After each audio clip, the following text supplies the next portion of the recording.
Fox 61 News at 6 starts now. Now at 6.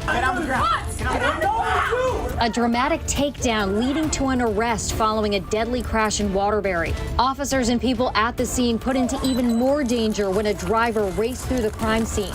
We'll take you step by step on just what happened.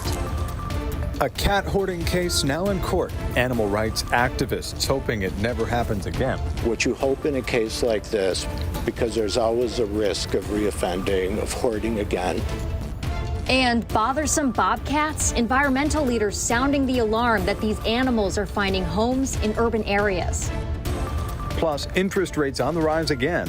But the Federal Reserve's attempts to combat inflation could prove to be more difficult. We'll tell you why. Jumping for the billion-dollar jackpot as it soars to historic new highs. I'm here for the winning ticket, you know. What you could walk away with in cash. And triumph over tragedy.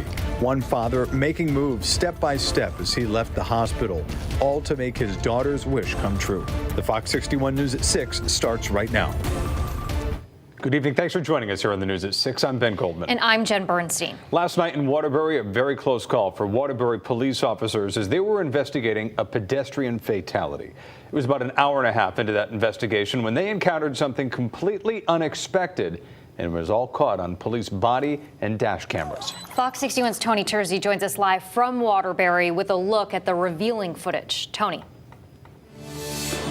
Hi there, Jen. Ben, good evening to you at home. We're across the street from Aldi on Chase Avenue in Waterbury, where last night, just after 7 o'clock, police were investigating a pedestrian who had been struck and killed. They were investigating that incident, and boy, it's a good thing they had their heads on a swivel when they were doing so.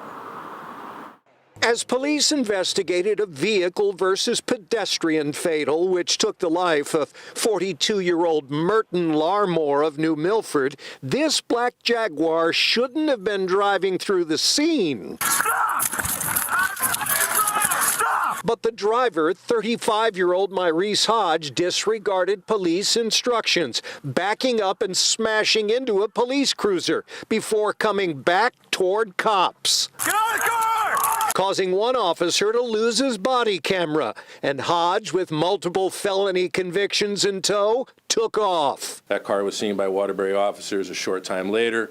They attempted to stop that car. Hodge refused to stop for those officers who continued to try to stop him. And flying out of his car, according to police, 21 bundles of heroin. And the pursuit didn't end until Hodge crashed the car into a condo complex on Bradley Avenue. And led police on a foot pursuit into a common hallway where he was taken into custody. Yo, get on the ground! Get on the ground! Hodge faces 9 charges, including 2 counts of criminal attempt at assault and 7 counts of reckless endangerment. And despite his extensive record, he was free on $50,000 bond dating back to a weapons and narcotics charge 2 years ago in Naugatuck. And the chief is fed up with low bonds for repeat offenders. Back in our communities, wreaking havoc and putting our police officers' lives in danger, as well as our community members' lives in danger. Not to mention the thousands of dollars in taxpayers' money that's going to need to be spent to repair a cruiser so we can get it back on the street and answer calls for service for people who really need the police. Now, Hodge's bond for last night's incident was set at $1 million, but a judge here in Waterbury reduced that today to $750,000. By the way, he wasn't the only one who was arrested in connection with the incident last night. The girlfriend with whom he lives, Samara Roberson, a 24-year-old, she was arrested for resisting and other charges with related, again, to that incident last night. Resisting was the primary charge. We're live here in Waterbury. I'm Tony Tersey, Fox 61 News. All right, Tony, thank you. The former school executive accused of kidnapping 4 women was found guilty by a jury today. Michael Sharp was facing 8 counts for the kidnappings in the 1980s.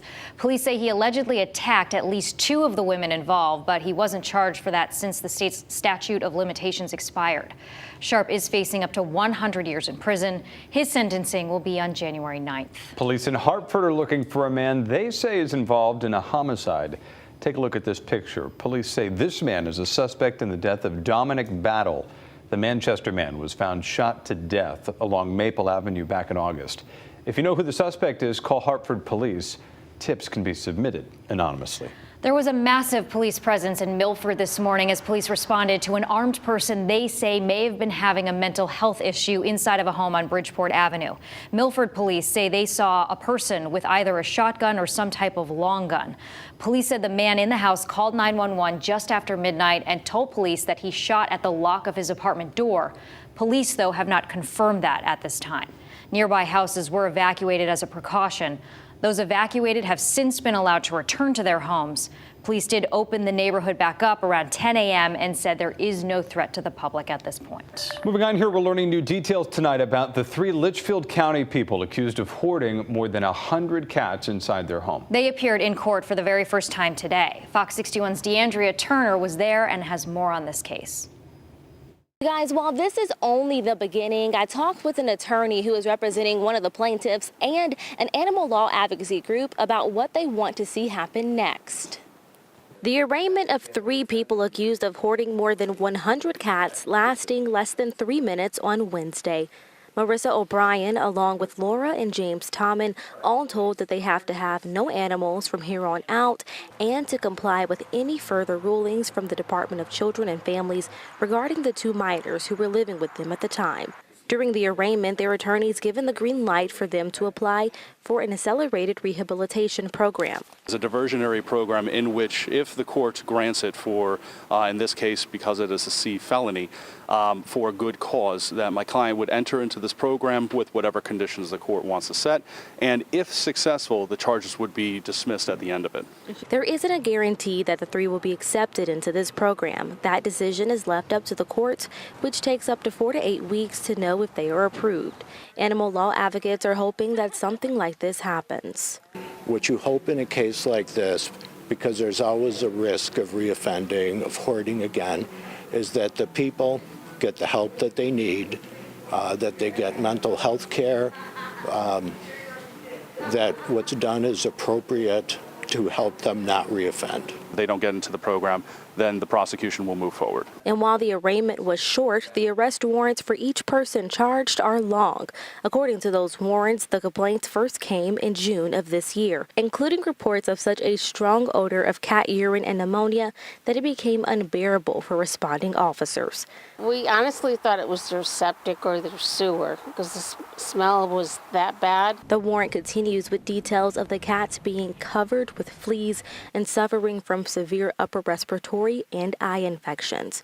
During the clean out of the home, officers found 2 kittens in a box dead in a freezer. It took them 2 weeks to rescue all of the cats from the home. When they were pulling the cats out of there, I was just floored. I was amazed. And now the legal side of this begins. We're going to need some time before we can make any sort of determinations, but I understand the prosecutor's position with the conditions of release. And their next court date is January 10th of next year. In Torrington, DeAndrea Turner, Fox 61 News. Tough story to listen to. Guys, November t-shirt weather out there the last couple of days. Temperature has climbed up around 70 degrees. Right now we're in the low to mid 60s. You can see it's twilight, the clouds. They've stayed away today and the sun is going down, and we're going to continue to see a stretch of warm and bright weather in the days ahead.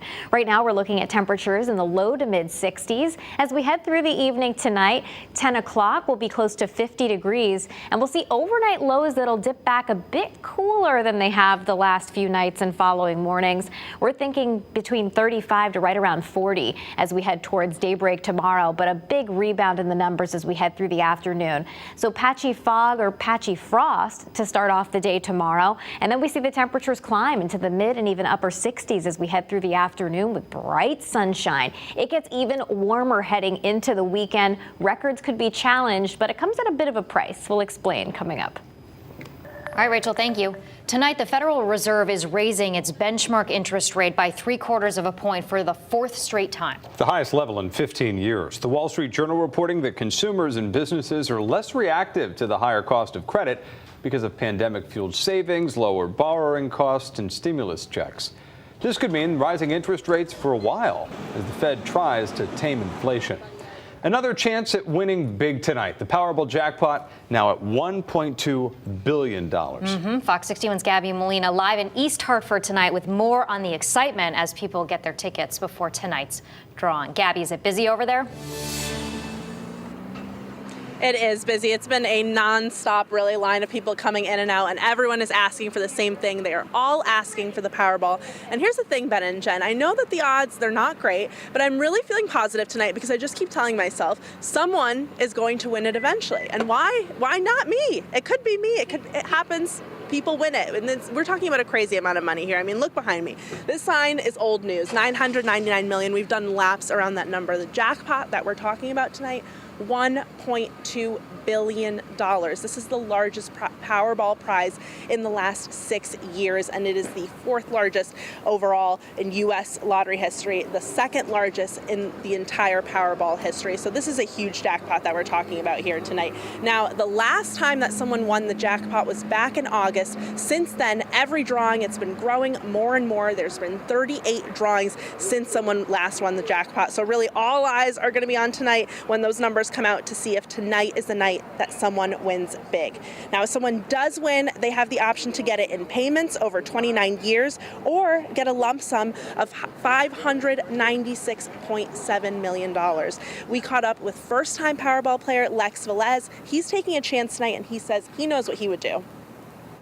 I want royalties for life. I'm going to take the payments. You know what I'm saying? I want that steady cash flow. I ain't got to think about, wake up, look at the sun.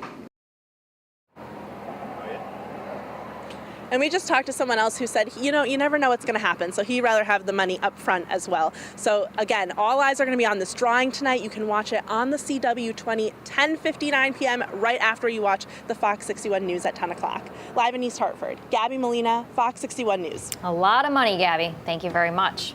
And as Gabby just said, tonight, the Fox 61 News at 10 is on the CW20. We've got you covered leading up to the Powerball drawing at 10:59 p.m. on the CW20. And we'll also have the winning numbers on Fox 61 on the news at 11, which will be after Game 4 of the World Series. Either way, not a bad option. Lump sum payments. It's a lot of money.